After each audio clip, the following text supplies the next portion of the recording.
Some people have an image in their mind of what a care home looks like and what it's like to be inside of a care home. I've seen the way that people sit down in homes with not a lot to do, not doing anything, and it just doesn't seem like people are living, they're just existing. Giving people something that is for them, rather than just having them sitting around watching a television, means that they're not almost waiting to die, they're, you know, waiting for the next thing to learn and excited about life.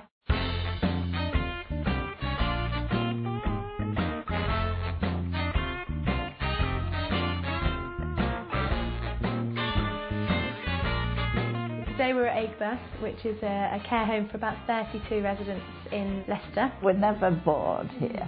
We have an activity rota, and it runs every day of the week. Every Tuesday morning, of course, we have the learning for the fourth age here. E is like a masculine, whereas is more feminine. All different things are happening. They all take place and are directed by the choices that residents make about what they would like to learn. And everything takes place one-to-one. So a resident can choose what they would like to learn, and we have to go and find somebody who will help them to facilitate that learning. Well, is in the. There we go. Is that right? Yeah, that's it. I am trying to learn Welsh, and as I'm 93, it's difficult. I was born in Cardiff, but it was a time when Welsh was being squashed out. So we never learned Welsh, and I feel bereft without it. Yeah. B major. B major, yeah. I used to play the piano a lot. When I had the stroke, I tried to play, and I couldn't really get going with it very well. And we're playing, and she'll just suddenly remember how she used to play and just bring it back, and it's lovely to see. I really love it. The sort of feeling of playing comes back somehow. And sort of makes me feel, well, I can do this. It's worth going on with this because I'm going to get somewhere. Yeah, you got it. Well, I'm doing computer at the moment. I'm sending a letter to my great-grandson because he sent me one and he wouldn't think that Gran could do this. But anyway, he'll have a surprise. It just depends on the interest. If somebody is interested in something, you have that zeal and that appetite to go for it, no matter the cost and the time. Oh, it's very exciting. Yeah, I love it. Good shot. It's kind of a snowball effect. The more people that come along and start to learn things, the more people that were a bit shy in the first place will start saying, well, actually, I wouldn't mind learning to do this, that or the other. Well, it's just a little bit confusing, but once you get into it, it's all right.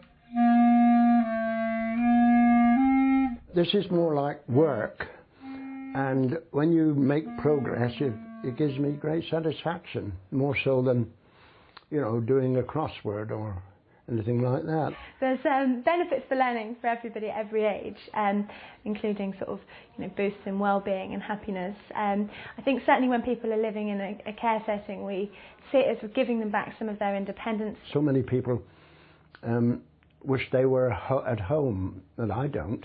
I think when one gets, well, say to 90, like I'm going to be in a few days, you really want to keep up with things.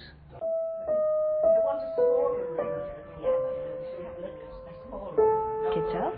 I think learning boosts people's confidence, it increases the sociability among residents. They're all talking about the things that they've been doing, not just with their fellow residents, but also with their family and friends, and it spirals into something bigger. For example, if somebody's playing the clarinet, they might practice for 2 hours every day. We're going to paint a design around the rim of the pot. This is Tansley House. It's a residential home, and it's in Tansley, near Matlock in Derbyshire.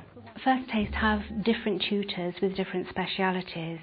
Most of them have their own profession. For example, I'm a garden designer and I do floral work and gardening work with the residents. Anything that we considered reasonable that we'd be quite willing to try, they've put in place. So we've gone from gardening right through to pottery and metalwork. They're actually interacting with the next person, and that's really nice. Would you have used this fridge? Is it variegated? If they're sat in the lounge watching TV, they can spend all afternoon and not say anything at all. Also, they're admiring each other's work. I mean, quite a few people were saying to John how well he was doing, which is a lovely positive thing for him. And he usually doesn't say very much at all. Great minds think alike. Oh yeah. Well, it keeps your brain working. And I'm used to, well, I was used to gardening, but now I can't see. It's awkward. Where are we? Go on, you're there. You're doing really well. I thoroughly enjoyed it. Getting my hands dirty, feeling like a child again, and I love flowers. Oh, it takes me about years. It's a lot to do with reminiscence, I think. We found that when they are in these activities, the sleeping patterns are a lot better. They're not falling to sleep in the chairs during the day. Well, there's been a great reduction in medication, sleeping tablets, that sort of thing. Chair-based exercises have reduced our incontinence materials that we have to order in by 3/4. 80% of them go out now on a regular daily basis, whereas before nobody ventured through the door. We do a lot of intergeneration with the local school, and it's amazing now that, you know, children are actually coming into the building, whereas before it was a place where children didn't go. It's fun for us and the residents, isn't it? It is, yeah. We have a very small turnover of staff. How many days have you had off in 7 years? I've not had one off. You want your soil in first. When you give someone a choice over what you're doing, you're giving them control back in their lives. And so it's not just that they are here to be cared for. They are here and they are being cared for, but they have another persona that is a bigger and above that of a learner. Yeah, makes you feel you're up with the world. Anyway, I'll see you next Tuesday. But I'm